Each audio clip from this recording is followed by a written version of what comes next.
Fala pessoal, tudo bom? Sejam bem-vindos a mais uma aula do canal Quadro Livre. Eu sou o professor Rafael Barreto e hoje nós vamos falar sobre o início do processo de industrialização do Brasil. Se você curtiu esse tema, se liga com a gente.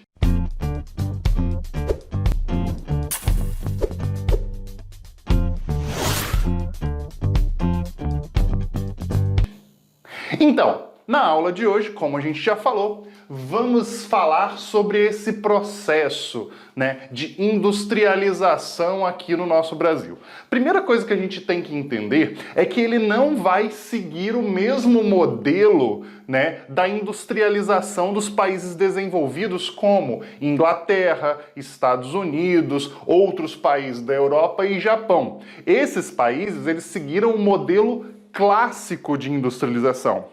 O Brasil, ele só vai começar o processo de industrialização de forma mais efetiva a partir do ano de 1930, com a Era Vargas, correto?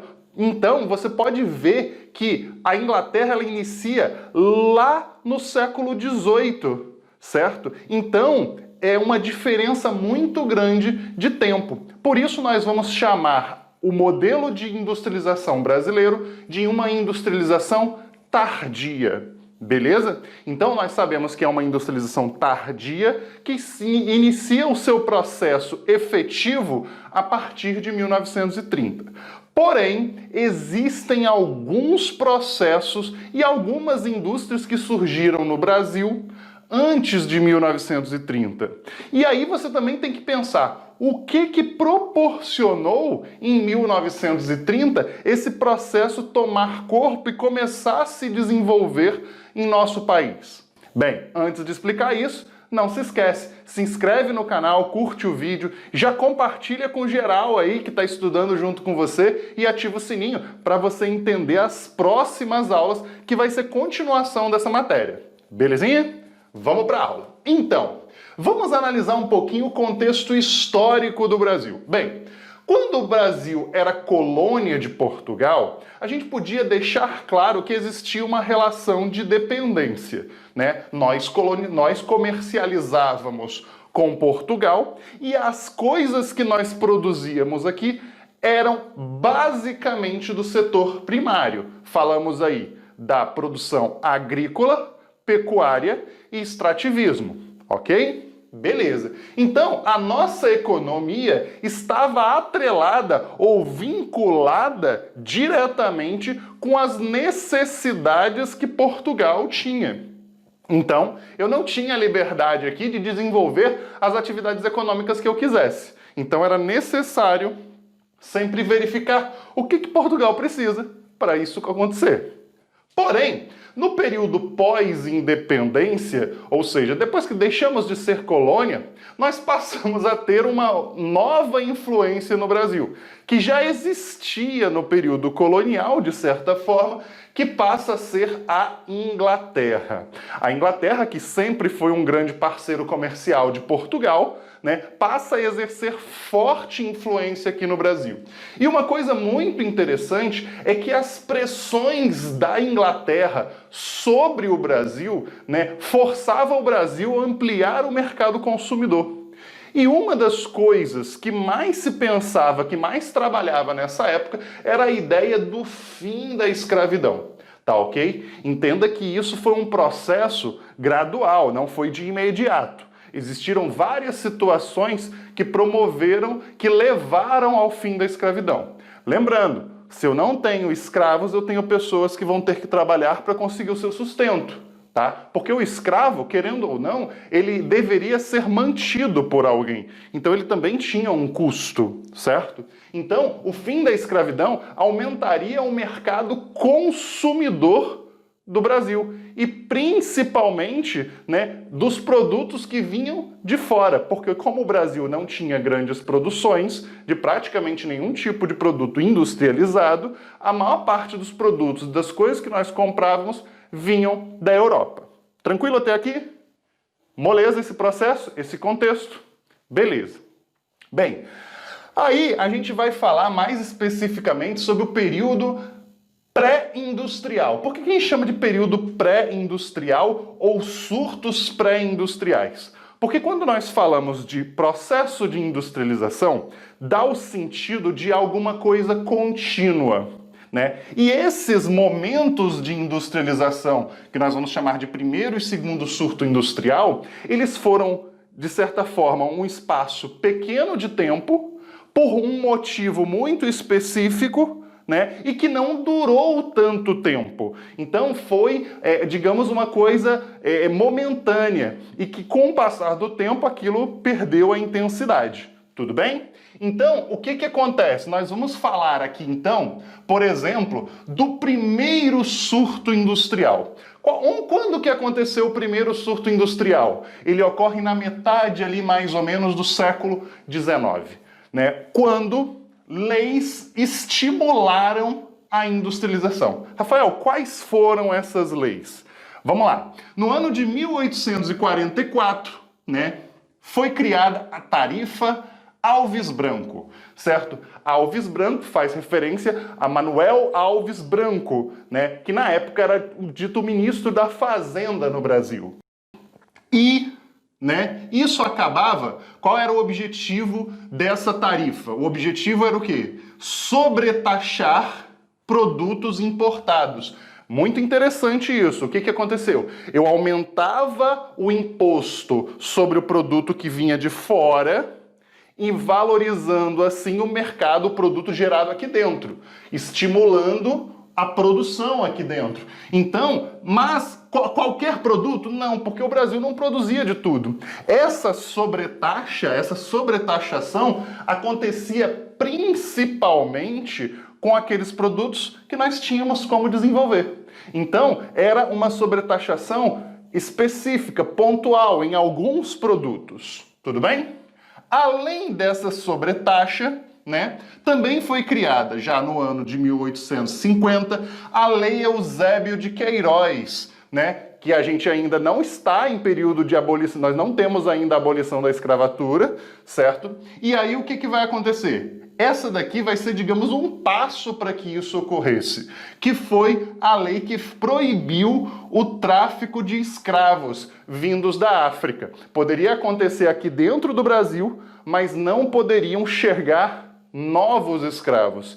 Então, isso fez com que, né, digamos, se estimulasse, né, a utilização da mão de obra assalariada, porque eu não conseguiria mais obter a mão de obra escrava, né, vinda da África.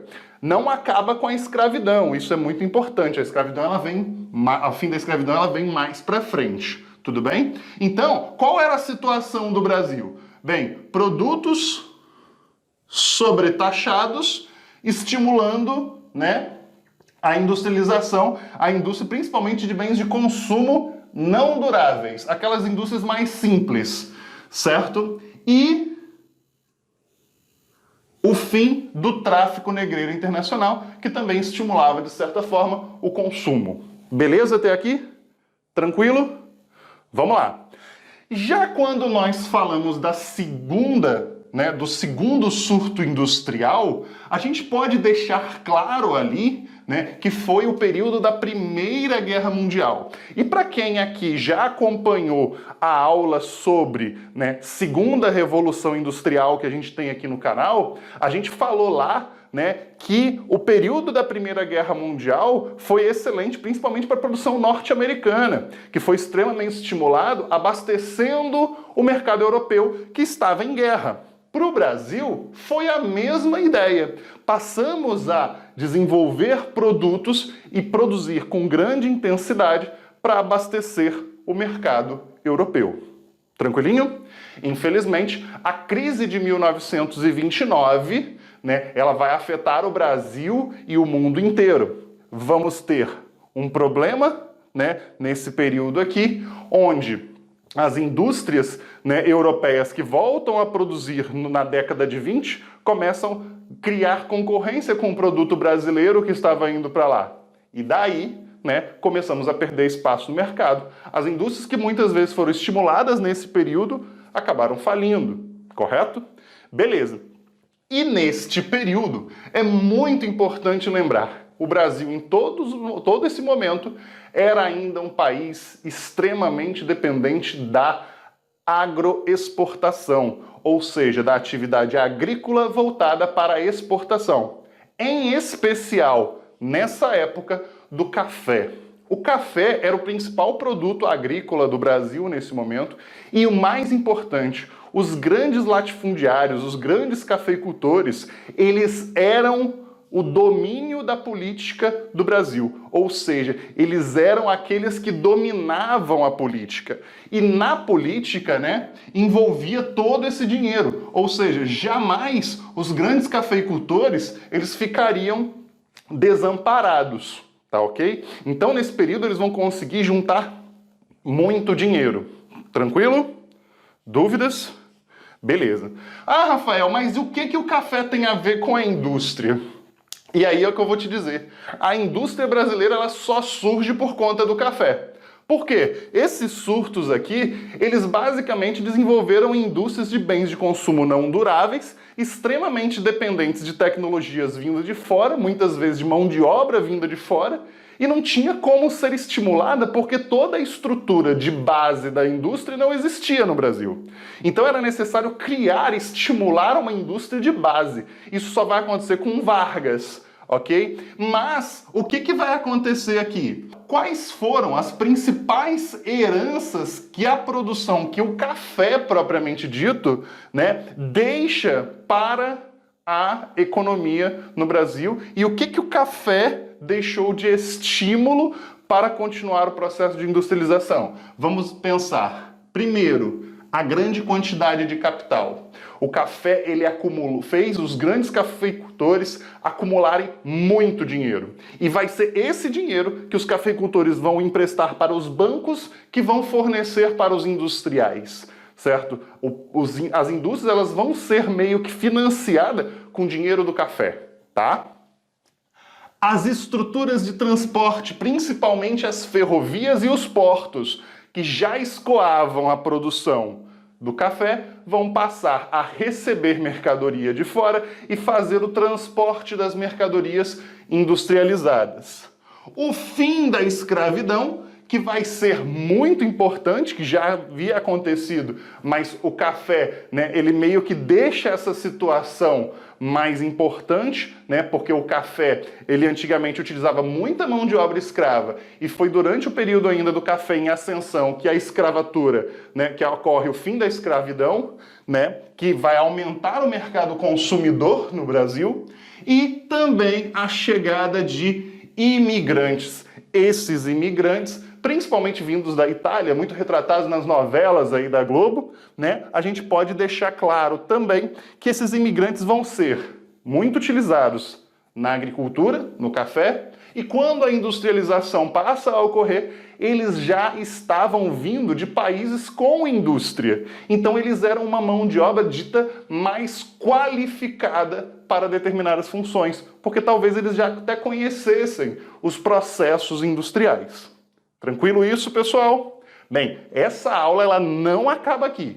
Na realidade, a próxima aula nós vamos falar da Era Vargas, de 1930 a 1945, o início do processo de industrialização brasileiro. Você não vai perder essa, né? Então, para não perder, para não esquecer, já ativa o sininho, que aí a gente vai te avisar quando esse vídeo for lançado. Tá beleza, pessoal? Até a próxima!